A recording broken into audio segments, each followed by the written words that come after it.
Hi everybody, today I want to talk about how to use the underglaze paints in a way that you can get the technique that you want to get. I've actually done another test tile to show you what it's like to paint light over dark colors and dark over light colors.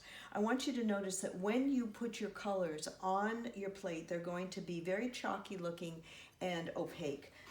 Once they're fired, they'll have a much brighter look. This is black and this is black. So this has been fired and this one hasn't. There's a big difference. So even though it looks gray, it won't be gray once it's been fired. If you're going to paint colors one on top of another, you could actually paint lighter colors on top of the dark once the dark one has dried. So here's white, for example. Or I can paint red. Oops, I put too much water on that one. Red over it. So what will happen is as it dries, you'll see that the red will appear on top. It doesn't mix into it. It's going to be lying right on top. The same thing happens if you do dark colors over light. So here's pink, and I'm just doing blue on this one, okay? You can actually, do all kinds of techniques, whatever you want to do. I haven't actually started to do anything in particular, but just to show you how the colors work. So they're going to lay on top. If you want to get more of a watercolor effect, what you're going to have to do is do a one coat that's sort of washy, and while it's a little bit wet, you can add another coat and work it together. But once you have painted a solid coat on something, every color that's going to go on top of it, it will be laying on top of it. Again, they're coming out chalky, but after they've been glazed in the kiln, they will come out bright.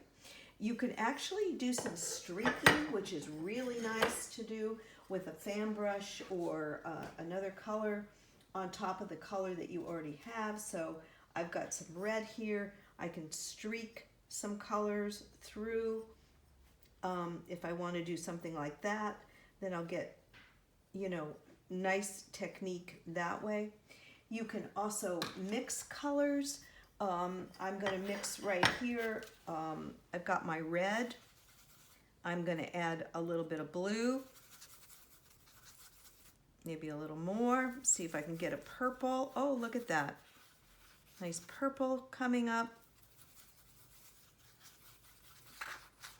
Just mix your colors into a separate container, and then obviously you can use these colors, to paint with as well. Paint your underglaze with. So just depending on what you want to do.